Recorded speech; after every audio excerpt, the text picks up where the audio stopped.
কবরে যে আছে এটাই তো। আমার পেটিকোট ধোইছে? না পেটিকোট তো হয়েছে না। তুমি এখন আমার পেটিকোট ধোও নাই? সকাল থেকে ঘুম থেকে উঠে কি করছ এখন পর্যন্ত? ওই আসমানে তো আমার আব্বার, আসমানে আমার আব্বার না, ওই যে কুয়াশা উঠছে ওষ পড়ছিল ওষে লেগে পারছি না।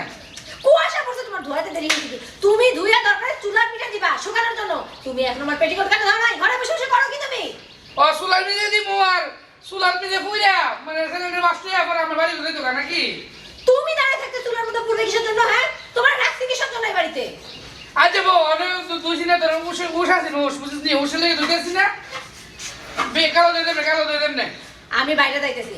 আয়েশা যদি দেখে আমার পেটিকোট না ধোয়াইছে তাহলে তোমার একদিন কি আমার একদিন। আর ভালো কথা, দুপুরে কি রান্না করছো?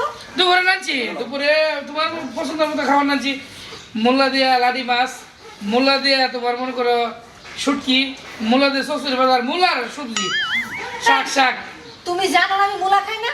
আর এটা কি ফকিরের বাড়ি নাকি? এটা চেয়ারম্যানের বাড়ি। চেয়ারম্যানের বাড়ি মুলা রান্না কেন হবে? গোশ মুলা রান্না করবে তুমি। না আপনি জন্ম হয়েছেন, আমি তো চেয়ারম্যানের জন্ম হয়েছেন না।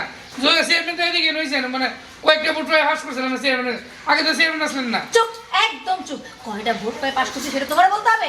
ভালো মতো পাস করছি না অবৈধ মতো পাস করছি সেটা তোমার বলতে হবে। তুমি লোকজনের কাছে এগুলো বলে বেড়াও, তাই না?